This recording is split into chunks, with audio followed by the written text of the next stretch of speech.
writing tip if you're somebody who finds yourself writing a lot of dialogue and not so much your world building. This is something that I do. I get very heavy into the conversations that are being had. And so we can't just write dialogue, right? There has to be world building. There has to be atmosphere. We have to have other things and other descriptors around. But I get very into my dialogue and I just want a very snappy Gilmore Girls, get it out on that page and pack a lot of dialogue in. So my tip to you is write your freaking dialogue. Write the scene. When you're in the scene, you're in the moment, your characters are talking back and forth and they're having conversations, they're doing all the things. You know that they're moving, there are actions, there are descriptive things around them, there's atmosphere. You know that. You may even see that in your head as you're writing it, but it doesn't come out on the page because you're so focused on the dialogue. I want you to get your dialogue out first. Write that conversation. Not the entire chapter, not the entire book. Write the conversation. When you get through the bulk of the conversation, what you're excited about, what's actually happening, then go back and now add in your descriptors, add in the atmosphere, add in the world building, add in the actions and the motion and all of the things.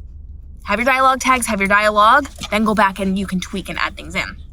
So I always focus on when I get into it, when I'm really into it, I do not worry about the rest. And when I finish that section of dialogue, then I'll go back and I'll tweak it. I'll add things in because I need to know where people are looking, where they're moving, where they're going, what's happening. If people are reacting or interacting in some way, I need to know that. I go back and I do it before I go on to the next part of the conversation or the next part of the scene.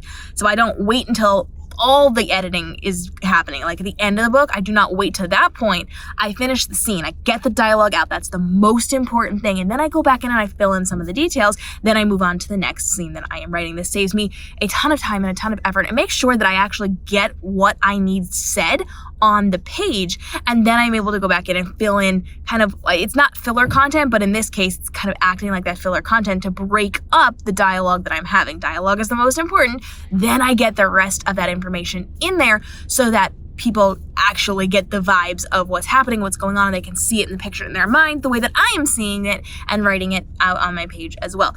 Get the dialogue in. Always dialogue first. Dialogue should be your priority when writing. The rest, you can go back that minute after you finish or when you finish later on. If you get some of the details in and you want to pack it in a little bit more later, you can do that, whatever works for your vibe, but get the context of the conversation in. Then go back, fill out everything else, and you will be able to move forward from there. It saves you a lot of time and effort and stress, and you don't forget what your characters were going to say. When you're involved in it, get it out.